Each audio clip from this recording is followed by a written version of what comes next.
പണ്ടെൻ്റെ ഒരു സുഹൃത്തിൻ്റെ വീട്ടിൽ ആലുവയിലാണ് ഞാൻ പോയപ്പോൾ ആ സുഹൃത്ത് എന്നോട് പറഞ്ഞൊരു സംഗതി ഞാൻ ഇന്ന് ഓർത്തുപോയി. അത് വേറൊന്നും കൊണ്ടല്ല, ആ വീട്ടിൽ ചെന്നപ്പോൾ അവൻ്റെ വീട്ടിലൊരു പട്ടി ഉണ്ടായിരുന്നു. ആ പട്ടിക്ക് ആഹാരം കൊടുക്കാൻ പോകുമ്പോൾ ദൂരെ നിന്ന് കൊടുക്കണേ, കാരണം അടുത്ത് ചെന്ന് നിന്നത് കൊടുത്താൽ അത് കയ്യിൽ തന്നെ കടിക്കും എന്ന് പറഞ്ഞു. അപ്പം ഞാൻ ചോദിച്ചു, അങ്ങനെ ഒരു പട്ടിയോ?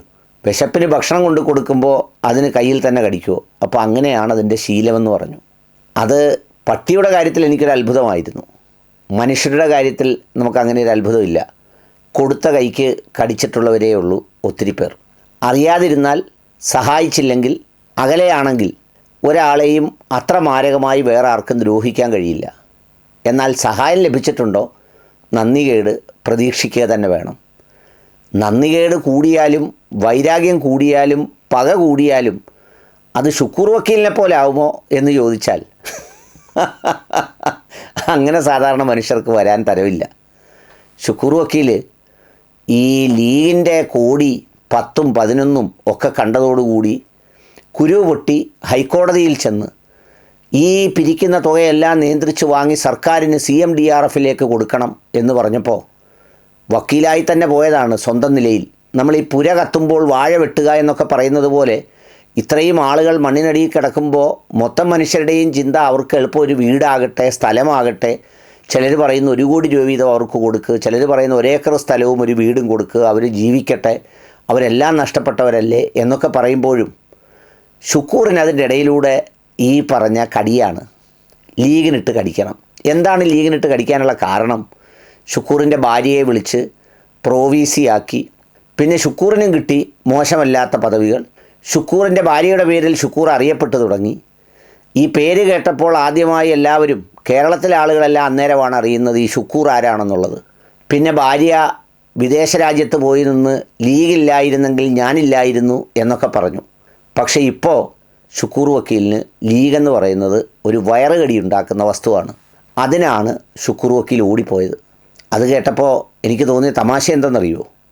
ഈ ഫുൾ കൈ ഇട്ടുകൊണ്ട് കുറേ ആളുകൾ നടക്കുമ്പോൾ ഒരാളതിൽ കലിമൂത്ത് ചെന്ന് എല്ലാവരുടെയും ഫുൾ കൈ മാറ്റി ഹാഫ് കൈ ആക്കണം എന്ന് അപേക്ഷ കൊടുക്കാൻ ചെന്നപ്പോൾ ഈ ചെന്നവൻ്റെ ഉടുപ്പ് മൂരി പാൻറ്റ് മൂരിയിട്ട് നടന്നു പോടാ എന്ന് പറഞ്ഞതുപോലെ ആയിപ്പോയി കോടതി ചെയ്ത പണി. ഇത് പറയാൻ ചെന്നപ്പോൾ 25,000 രൂപ അടച്ചിട്ട് പോകാൻ പറഞ്ഞു. യഥാർത്ഥത്തിൽ 25,000 രൂപ കുറഞ്ഞു പോയി. ഒരു 2.5 ലക്ഷം രൂപയെങ്കിലും ഇവനെപ്പോലെയുള്ളവനെ കൊണ്ട് അടപ്പിക്കേണ്ടത് വളരെ അത്യാവശ്യമുള്ള കാര്യമാണ്. കാരണം സാഹചര്യങ്ങളും സന്ദർഭങ്ങളും നോക്കി പേരും പ്രശസ്തിയും കിട്ടുന്നതിന് വേണ്ടി എന്ത് മ്ലേച്ഛത്തരവും എന്ത് മോശത്തരവും ഒരു മനുഷ്യജീവി എന്നുള്ള പരിഗണനയില്ലാതെ കാണിക്കാൻ ഒരു മടിയുമില്ലാത്ത സവിശേഷമായ ബുദ്ധിജീവിയെന്നോ പുരോഗമനവാദിയെന്നോ ഒക്കെ പറയുന്ന ഒരു സാധനമാണ് ഈ സാധനം. സാധാരണ പോലീസിലൊക്കെ നമ്മൾ കേട്ടിട്ടുണ്ട്, ഈ പോലീസ് നായ്ക്കൾക്കൊക്കെ പല റാങ്കുകൾ കൊടുക്കുമെന്ന് കേട്ടിട്ടുണ്ട്. എനിക്കറിയില്ല, ചിലർക്ക് SI പദവി, CI പദവി എന്നൊക്കെ പറഞ്ഞു കൊടുക്കുമെന്ന് പറഞ്ഞു കേട്ടിട്ടുണ്ട് നായ്ക്കൾക്ക്. അതുപോലെ ഈ പറയുന്ന വകതിരിവില്ലാത്ത ആർക്കെങ്കിലും എന്ത് ഡിഗ്രി ഉണ്ടായിട്ടും എന്താ കാര്യം? കൂലിപ്പണിക്ക് പോകുന്ന ഷുക്കൂറിന് ഈ ഷുക്കൂർ വക്കീലിനേക്കാൾ എത്രയോ നന്മയുണ്ടാവും. ഇതിപ്പോൾ ആ പേരുകാർക്ക് കൂടി നാണക്കേടാണ് ഈ മനുഷ്യൻ. ഷുക്കൂറിക്ക് ഈ വിഷയത്തിൽ ഇങ്ങനെ തന്നെ ഒരു സംഗതി വാങ്ങിച്ചു കൂട്ടുമെന്ന് എനിക്ക് രാവിലെ തന്നെ അറിയായിരുന്നു. അതുകൊണ്ടാണ് രാവിലെ ഞാൻ ജംഗ്ഷൻ ഹാക്കിൽ ഈ വീഡിയോ എടുത്തത്. പിന്നെ അതിന് ശേഷമാണ് ഇപ്പോൾ കോടതിയുടെ വിധി പ്രസ്താവന വന്നത്.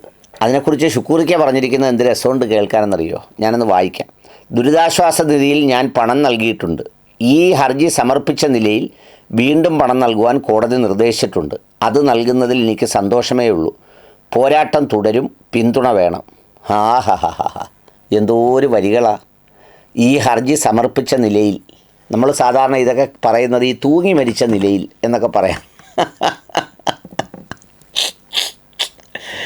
കഷ്ടമേ, നാശമേ, വിവരദോഷമേ ഷുക്കൂറേ, ഷുക്കൂർ വക്കീലേ.